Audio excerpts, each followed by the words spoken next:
General room selection is the phase that the majority of returning residents participate in. You'll get to select your own room from the spaces that remain after retention and block housing are complete. To apply, select General Room Selection from the Process Selection page. You'll then have the opportunity to set up a roommate group.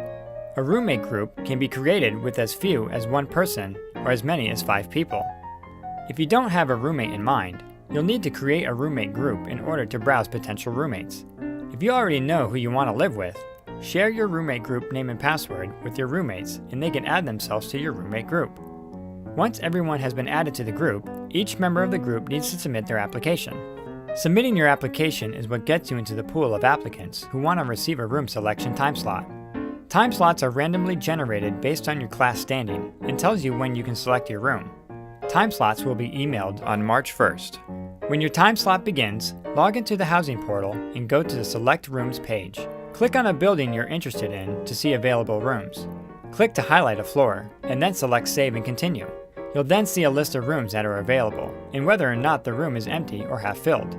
If half-filled, you'll also see whether it's a male or female room.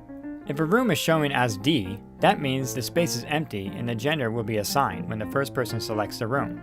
When you find a room you like, you can assign yourself and your roommates. If the room is a double or a triple, you must have enough roommates to completely fill the form. But only one roommate needs to complete this step for the group, so pick the person with the best time slot. Applications for general room selection are due by March 1st at noon, and your time slot will be on March 4th, 5th, or 6th. If you're not thrilled with your options during general room selection, you can opt for an open assignment, which guarantees you university housing and gives you a chance at spaces that become available during the open cancellation period. If you select an open assignment, you'll need to tell housing services what your preferences are for building and room type. As rooms become available during open cancellation, they'll try to find you a room that matches those preferences. However, there's no guarantee that you'll get a specific building or room type. It's a bit of a gamble. If you're interested in a double or triple room and don't already have roommates lined up, you can wait until extended selection. During this period, all roommate restrictions are removed and you can pick from any remaining rooms without worrying about filling all the spaces. Roommates will be assigned to your room at a later date. Extended selection takes place on March 6th through the 8th.